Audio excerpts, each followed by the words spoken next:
आपको पता है अहमदाबाद में जो विमान क्रैश हुआ है वो पहले से ही बैन था क्रैश हुआ विमान B7878 और अब सिस्टम की 5 खामियां सामने आई हैं और ये भी बोला जा रहा है कहीं ये आतंकवादी हमला तो नहीं है। रिमझिम के 5 पॉइंट्स में आपको यही जानना है। सबसे पहला, प्लेन हादसे के बाद सामने आई सिस्टम की खामियां क्या है। दूसरा देख लीजिए, जो विमान B7878 क्रैश हुआ उस पर 5 बड़े विवाद क्या है जो पूरी दुनिया को पता है, जो पहले से चले आ रहे हैं और क्या खामियां रही। तीसरा है, कहीं आतंकवादी हमला तो नहीं था, कहीं साइबर अटैक तो नहीं था, कहीं सैबोटाज करने की कोशिश तो नहीं की गई है। चौथा है, अहमदाबाद हादसे में जान माल का कितना नुकसान हुआ। पांचवा है, दुनिया के बड़े प्लेन हादसों में कॉमन गलतियां क्या सामने आई। नमस्ते, मेरा नाम रिमझिम जेठानी है और आप रिमझिम के 5 पॉइंट्स देख रहे हैं। सबसे पहले आप ये पोस्ट देखिए। एक शख्स है आकाश वत्स। जैसे ये अहमदाबाद में प्लेन क्रैश होता है तो उसके ही आजू बाजू ये एक पोस्ट आता है और आकाश बताते हैं कि मैं उसी फ्लाइट में था 2 घंटे पहले। यानी ये जो फ्लाइट थी पहले दिल्ली से अहमदाबाद गई और अब अहमदाबाद से लंदन जा रही थी और जैसे ही अहमदाबाद के एयरपोर्ट पे वो टेक ऑफ करती है और वो क्रैश हो जाती है। लेकिन ये जो आकाश है वो जब दिल्ली से अहमदाबाद ये सेम फ्लाइट आ रही थी तब उन्होंने 4 वीडियो बनाए थे। उसमें उन्होंने कहा था कि देखिए किस तरीके से इसमें खामियां हैं, कैसे एसी नहीं चल रहा है, कैसे इधर कुछ भी अगर आप टच स्क्रीन पे करते हैं तो कुछ भी काम नहीं कर रहा है। तो उन्होंने खामियां गिनवा दी थी और लिटरली उन्होंने पोस्ट किया कि ये मैं वीडियो ट्वीट कर रहा हूं तो इसमें जब पहले से ही खामियां थी और लंदन जा रहा था ये प्लेन तो ऐसा आखिरकार पहले क्यों नहीं सावधानी बरती गई। तो जैसे ये सामने आया है तो अब बहुत सवाल उठ गए हैं, सिस्टम पे सवाल उठ गए हैं। एयर इंडिया का प्लेन AI-171 क्रैश हुआ है, यानी ये जो फ्लाइट नंबर है बोइंग 787-8 ड्रीम लाइनर 11 साल पुराना था। और मैं आपको ये भी बता देती हूं कुछ इसकी डिटेल्स। ईंधन क्षमता इसकी 1,26,000 है। अब आप सोचिए कि अगर वो वहां से अहमदाबाद से उड़ा होगा और उसके 2 मिनट बाद ही क्रैश हो गया, उड़ते ही 1:38 पे उड़ा, 1:40 पर वो क्रैश हो गया, तो वो उड़ा होगा तो वो पूरे फ्यूल कैपेसिटी के साथ उड़ता है। लंदन जाना था उसको, कोई एकदम भारत में कहीं नहीं जाना था, लंदन जाना था। तो इतना उसके पास फ्यूल था, जब वो क्रैश हुआ होगा तो इतना सारा फ्यूल ब्लास्ट हुआ होगा। तो आप समझ रहे हैं कि ऐसे हादसे में किसी का बचना कितना मुश्किल है। और जो निर्माता है इस पूरे बोइंग का वो है अमेरिका। अनुमानित लागत इसकी है 2.18 थाउजेंड करोड़ रुपीस जो ये पूरा बनता है। सवाल तो ये भी उठ रहे हैं कि कोई भी अगर प्लेन उड़ता है तो उससे पहले, टेक ऑफ से पहले साइबर सिक्योरिटी का ख्याल रखा जाता है, पहले इंटेलिजेंस शेयरिंग की जाती है उस विमान की और जो कंट्रोल रूम नीचे है। फिर सिस्टम, अगर एक सिस्टम फेल हो गया तो प्लान बी भी इनके पास रेडी होता है। तो क्या ये अगर विमान उड़ा था तो इसकी चेकिंग नहीं की गई थी? बड़ा सवाल है। इनफैक्ट इसमें एक एक्सपर्ट तो ये भी बता रहे हैं कि लोड फैक्टर भी हो सकता है। लोड फैक्टर का मिस कैलकुलेशन भी एक बड़ा जो कारण हो सकता है हादसे का, एक्सपर्ट्स ये बता रहे हैं। और देखिए, लैंडिंग गियर अच्छे से बंद नहीं हुआ होगा, ये भी भाई खामियां तो बहुत हो सकती है ना। तो प्लेन क्रैश के जो कॉमन फैक्टर्स होते हैं जो एक्सपर्ट्स ने बताया वो ये है कि अगर लैंडिंग गियर जो होता है वो अगर बंद नहीं हुआ होगा तो वो उड़ते ही अटक गया होगा, उड़ते ही कुछ जाम हो गया। क्या ये प्लेन कहीं अटक गया? क्या कोई लापरवाही हुई? या फिर ये कोई आतंकवादी हमला है, या फिर ये पाकिस्तान की साजिश है, या कोई भी ऐसा जो आतंकवाद फैलाना चाहता हो उसकी साजिश है? क्या ये साइबर अटैक है? क्या उस पूरे सिस्टम को हैक कर लिया गया? बहुत सारे सवाल सामने आ रहे हैं एक्सपर्ट्स ने कि ये सबोटाज करने की कोशिश की गई है, ऐसा कहा जा रहा है। अब देखिए, पहले मैं आपको बता देती हूं, जो विमान B7878 क्रैश हुआ है उस पर पहले ही 5 बड़े विवाद क्या हैं। जनवरी 2013 की बात है, 2 नए ड्रीम लाइनर जापान की 2 एयरलाइन में शामिल किए गए थे, लेकिन उसमें लिथियम आयन जो बैटरी होती है उसमें आग लग गई। भाई 2 को जापान की एयरलाइन में शामिल किया गया तो एक तो हवा में चला गया था, एक वहीं पार्किंग में खड़ा हुआ था। तो उसमें जब लिथियम बैटरी में आग लग गई तो उसकी इमरजेंसी लैंडिंग करानी पड़ी और ये बहुत बड़ा हादसा था। फिर यूएस के फेडरल एविएशन एडमिनिस्ट्रेशन जो कि FAA है, उसने 3 महीने पर इस ड्रीम लाइनर पर बैन लगा दिया। बोइंग ने अपने बैटरी सिस्टम और उसके इंसुलेशन में सुधार किए, उसके बाद वापस से उनकी डिलीवरी शुरू की। तो सबसे पहला विवाद तो ये हो गया। अब 2020 और 2022 के दौरान देख लीजिए, ड्रीम लाइनर में मैन्युफैक्चरिंग डिफेक्ट की खबरें भी आई थी। यहां तक कि जो बोइंग में काम कर रहे कर्मचारी है उन्होंने ही आरोप लगाए थे कि सेफ्टी नहीं है। बॉडी के जोड़ों में गैप की शिकायत, क्योंकि क्या होता है, जो ये बोइंग का ये जो ड्रीम लाइनर है इसमें अलग अलग पार्ट्स जुड़ते हैं, अलग अलग जगह बन के और एक साथ जुड़ते हैं। तो आरोप ये लगे थे कि भाई जब जोड़ने में कुछ गैप रह जाता है तो बोइंग ने भी गलती मानी थी कि हाँ ऐसा हो सकता है, गैप की वजह से कुछ खामियां होंगी। बोइंग ने एयरलाइंस को ड्रीम लाइनर की डिलीवरी रोक दी। जब ये खामियां सामने आई तो फिर बोइंग ने अपनी डिलीवरी रोक दी। फिर इस पे भी बहुत सारे डिलीवरी फेलियर्स हुए थे। फिर अप्रैल 2024 की बात है, बॉडी के कुछ हिस्से ठीक से नहीं जुड़े हैं, ये दावा किया गया, और ये दावा करने वाला कोई बाहरी नहीं था, बोइंग में काम करने वाला 10 साल से काम करने वाला कर्मचारी था। ये उड़ानों के दौरान बीच में ही टूट सकते हैं, कर्मचारी का दावा था। सोचिए कितनी खतरनाक बात है। विमान के हिस्से जोड़ने का तरीका फिर बदला गया बोइंग की तरफ से, और क्योंकि ये बोला गया था कि भाई हवा में टूटने का डर है। और ये जो विसल ब्लोअर था जिसने ये खुलासा किया था वो इंजीनियर सैम साले थे, 10 साल से नौकरी कर रहे थे। और सिर्फ एक नहीं, बहुत से ऐसे लोग हैं जिन्होंने पहले ही सवाल उठाए थे। सैम ने न्यूयॉर्क टाइम्स को दिए इंटरव्यू में दावा किया था कि ये पूरा मामला है बोइंग के साथ। बाद में बोइंग ने सैम के दावों को नकार दिया था कि ऐसा कुछ भी नहीं है, बोइंग एकदम सुरक्षित है। बोइंग में काम करने वाले कई इंजीनियर ऑफिसर्स ने पहले भी बोइंग के ऊपर बहुत गंभीर आरोप लगाए हैं। इनफैक्ट ये कहा है कि कंपनी क्या करती है, सुरक्षा और ईंधन के खर्च को कम करने पर ज्यादा ध्यान देती है। आपको पता है ना भाई, भारत में सबसे ज्यादा जो एयरक्राफ्ट है वो दो ही कंपनी चाहिए, तो बोइंग या फिर एयरबस। तो ये जो बोइंग कंपनी है वो सुरक्षा और ईंधन के खर्च को कम करने पर ज्यादा ध्यान देती है। एक शख्स हैं जॉन बार्नेट, उन्होंने 2024 में ड्रीम लाइनर 787 की सेफ्टी पर सवाल उठाए थे, और आपको पता है उनके साथ क्या हुआ था? रहस्यमयी तरीके से उनकी मौत हो गई थी। 2024 में उनकी रहस्यमयी परिस्थितियों में मौत हो गई। घर के पास पार्किंग एरिया में उनकी लाश मिली थी। सोचिए। अब आप देखिए कि इसमें और भी खामियां सामने आई थी। इंजन फेलियर, ऑयल लीकेज समेत कई टेक्निकल खामियों की शिकायत पहले भी आ चुकी है। हाइड्रोलिक सिस्टम के बजाय इलेक्ट्रिक मोटर्स इसमें इस्तेमाल होते हैं, यानी अलग होते हैं। इस कारण इसमें टेक्निकल खामियां भी सामने आई हैं। बहुत बार रजिस्टर की गई हैं कंप्लेन। विंडशील्ड में दरार हो गई, सॉफ्टवेयर में गड़बड़ियां हो गई, ये सब खामियां पहले भी सामने आ चुकी है। 2024 में जापान में 787, ये वही विमान है जो अहमदाबाद में क्रैश हुआ है। आप ध्यान दीजिए, मैं उसी विमान की बातें बता रही हूं। 2024 में जापान में 787-8 की टेक्निकल कमियों की वजह से एक हादसा हो चुका है। हाइड्रोलिक ऑयल लीक हुआ था, फिर विमान को रनवे पर ही रोकना पड़ गया था। उसमें कोई जान माल का नुकसान नहीं हुआ था क्योंकि पहले ही पता चल गया था। बोइंग कंपनी, इसके इंजन सप्लायर्स पर आरोप लगे कि भाई ये लोग बहुत लापरवाही करते हैं, खराब रखरखाव करते हैं, टेस्टिंग में लापरवाही बरतने के आरोप लगे। तो इतनी कंट्रोवर्सी है इस पर्टिकुलर बोइंग के ऊपर। इंजन की डिजाइन में भी कमियां हो सकती है, ये एक्सपर्ट बता रहे हैं। और इनफैक्ट आपको पता है जब ये अहमदाबाद प्लेन क्रैश हुआ है 8% तक शेयर गिर भी चुके हैं बोइंग के। तो देखिए ये बड़े विवाद जो हैं अब सबकी नजरों में है कि अगर ये सब पता था तो क्यों इस पर भरोसा किया गया। अब अगला यह है, कहीं ये आतंकवादी हमला तो नहीं था। न्यूज़ 24 पर एक्सपर्ट्स ने कुछ बड़े खुलासे किए हैं। मैं चाहूंगी सबसे पहले आप ये बाइट सुनिए। मतलब आपको भी शक है कहीं थोड़ा बहुत कि इसमें सैबोटाज हो सकता है? बिल्कुल बिल्कुल, मैं इसलिए कह रहा हूं क्योंकि जो हमारे मिलिट्री के जहाज होते हैं और जो सिविल के जहाज होते हैं, सिविल के जहाज में एक के बाद एक आधुनिकतम सुविधाएं दी जाती हैं। Stand by two stand by features होते हैं, क्योंकि उसमें हम सिविल पैसेंजर्स को डील करते हैं, सिविलियंस को डील करते हैं। और जो मिलिट्री के जहाज हमारे होते हैं उसमें हम इस तरीके से उसको बनाया जाता है कि स्पीड ज्यादा होती है, फ्लाइंग टाइम कम होता है, एयर टू एयर रिफ्यूलिंग की सुविधा होती है, लेकिन हमारा काम डिस्ट्रक्शन का होता है और एक ही बंदा बैठ सकता है या दो बैठ सकते हैं, और उसके लिए भी हमने इजेक्शन सीट लगा रखी है।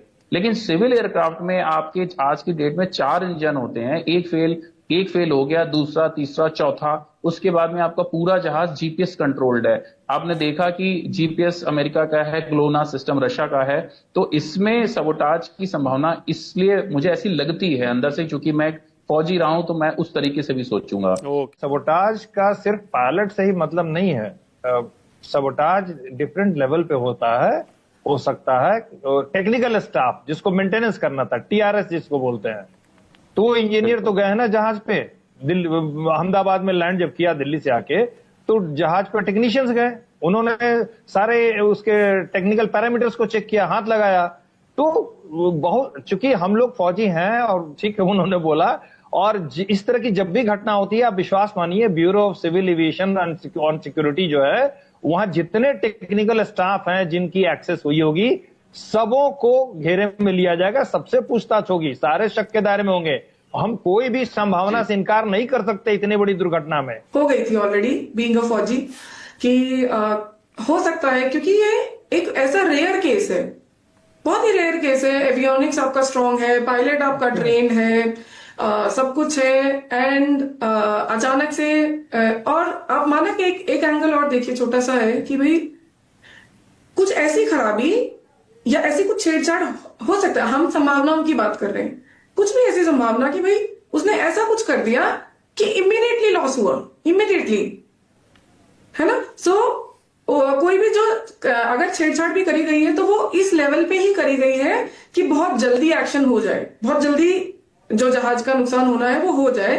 सो ये एक एंगल है जो हालांकि 100% जब इन्वेस्टिगेशन होगी इसको मद्देनजर 100% रखा जाएगा। और बाकी जो चीजें हमने इतनी सारी डिस्कस करी कि बोथ इंजन का हमें यहाँ पे लॉस ऑफ पावर दिखाई दे रहा है जहां तक वीडियो का सवाल है। अब अहमदाबाद हादसे में जान माल का कितना नुकसान हुआ है आप देख लीजिए। 242 लोग थे, 230 इसमें यात्री, 2 पायलट, 10 क्रू मेंबर, और जो पायलट के नाम है मैं बता देती हूँ, सुमित और क्लाइव, एक पायलट और एक को पायलट।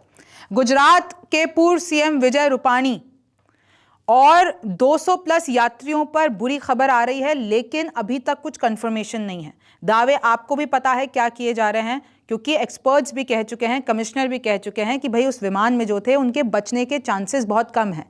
हालांकि जो ऑफिशियल तौर पर खबर आ रही है, एक सर्वाइवर, एक जिंदा बच चुका है। 11A सीट पर वो शख्स बैठा हुआ था और वो एक सर्वाइवर की खबर मिली है, पुख्ता खबर मिली है। लेकिन अभी तक विजय रूपाणी पर और जितने भी यात्री सवार थे उन पे कोई भी ऑफिशियल आंकड़ा सामने नहीं आया है। आपको पता है कि ये जो एयरक्राफ्ट क्रैश हुआ वो कहां पर हुआ? BJ medical college. वहां पर कुछ इंटर्न्स भी थे जो कि अभी डॉक्टर बनने वाले थे, यानी MBBS की पढ़ाई के लिए। वहां पर मेडिकल कॉलेज के छात्र वो सब कैंटीन में लंच कर रहे थे और अचानक प्लेन आकर क्रैश हो गया। तो अभी वहां से भी कंफर्म नहीं हो पाया कि भाई कितने लोग मर चुके हैं, कितने लोग घायल हैं। और जो अनुमान लगाया जा रहा है ना, वो कैजुअलिटीज का आंकड़ा बहुत ज्यादा होने वाला है, क्योंकि एक तरफ तो ये कहा जा रहा है कि 242 के 42 लोगों की बचने की आशंका बहुत कम है। दूसरा, मेडिकल कॉलेज में ऑब्वियसली वहां उस बिल्डिंग में 4 बिल्डिंग पे लगा है, वो प्लेन क्रैश हुआ है 4 मेडिकल कॉलेज की बिल्डिंग्स पे। आप हॉस्टल समझ लीजिए उस मेडिकल कॉलेज का। वहां पर कैंटीन में बच्चे लंच कर रहे थे, तो उसमें भी अभी आंकड़ा आना बाकी है। पूरे इलाके में भारी नुकसान हुआ है। ये तस्वीरें आप देख सकते हैं, वो बिल्डिंग की तस्वीर मैं आपको सामने दिखा देती हूँ। लोग लिटरली, जो लाशें हमने देखी है, विजुअल आपको दिखा नहीं सकती, लोग पूरी तरीके से जल चुके हैं, एकदम काले पड़ गए हैं, बॉडी पार्ट्स इधर उधर हैं। और वहां पर अभी जो ये आंकड़ा आएगा उससे मैं आपको बता रही हूं कि बहुत बहुत परिवार उजड़ गए हैं। और इनफैक्ट टाटा ग्रुप ने तो जो भी लोग इसमें मारे जा चुके हैं उनके लिए 1 करोड़ का मुआवजे का भी ऐलान कर दिया है। ये तस्वीरें देखिए आप, सब कुछ मलबा बन गया है। इतना खतरनाक हादसा जो हुआ है, आसमान पूरा धुआं धुआं हो गया था। और ये वीडियो तो आपने देखी होगी कि कैसे बस वो उड़ा ही था, 2 मिनट के बाद वो एकदम नीचे गया और अचानक से बड़ा धमाका हुआ, आग की लपटों में सब कुछ तहस नहस हो गया। रिहायशी इलाका, फिर उसके बाद से किस तरीके से तस्वीर देखिए, वो अटक गया बिल्डिंग में जाकर। एक विंग कहीं और पड़ा है, आगे का हिस्सा आगे मतलब टूटकर आगे चला गया, ये देखिए। और वहां पर भाई उस इलाके में भी तो बहुत सारे आसपास लोग होंगे, तो अभी सबका इलाज चल रहा है। अभी हॉस्पिटल से आधिकारिक तौर पर पुष्टि नहीं हुई है, लेकिन अब आपको यह भी जान लेना चाहिए कि दुनिया में जितने भी बड़े हादसे हुए हैं उसमें कॉमन मिस्टेक सामने क्या आई है। सबसे पहले तो भाई पायलट एरर बोला जाता है, मिस जजमेंट हो गया, स्पीड का, अप्रोच का, एल्टीट्यूड का। तो फिर ये सबसे पहला रीजन होता है क्रैश का। फिर पुअर क्रू कम्युनिकेशन, कॉकपिट में कोई कंफ्यूजन हो जाता है, कोई लैक ऑफ कोऑर्डिनेशन हो जाता है, जैसे कि देखिए टेनिफाई। और ये मैं जितने भी बड़े हादसे हुए हैं उसके मैं आपको बता रही हूं कि वो किस कारण हुए थे। मिस इंटरप्रिटेशन ऑफ इंस्ट्रूमेंट, यानी पायलट ने जो भी फॉल्टी सेंसर्स होते हैं उसको जानने में देरी कर दी। ओवर रिलायंस ऑन ऑटोमेशन, यानी जो ऑटो पायलट मोड होता है उस पर आप बहुत ज्यादा निर्भर हो गए, तो आपको पता नहीं चला, आप उसमें ओवरराइड नहीं कर पाए। मैकेनिकल और डिजाइन फ्लॉज, जैसे कि इसमें भी विवाद सामने आ रहा है कि इसके मैकेनिकल और डिजाइन फ्लॉज थे। एक्सप्लोजिव और टेरर अटैक, मैंने आपको बता दिया कि कैसे एक ये भी हो सकता है कि भाई साइबर अटैक हो गया हो। ऐसे आप सोचिए, आप दो मिनट के अंतराल में ऐसे कैसे, और वो भी इस जनरेशन में जहां हम पता नहीं 5वीं पीढ़ी न 4.5 न AI के जमाने में पहुंच चुके हैं, उड़ते ही प्लेन और इंटरनेशनल कैसे क्रैश हो सकती है? बोइंग का वो कोई ऐसा छोटा मोटा तो प्लेन था नहीं, तो क्या इंजन जाम हो गया, कोई साइबर अटैक हो गया, कोई जानबूझकर किसी ने कोई गड़बड़ी कर दी या लापरवाही हुई सिस्टम की तरफ से? एंडलेस पॉसिबिलिटीज हैं।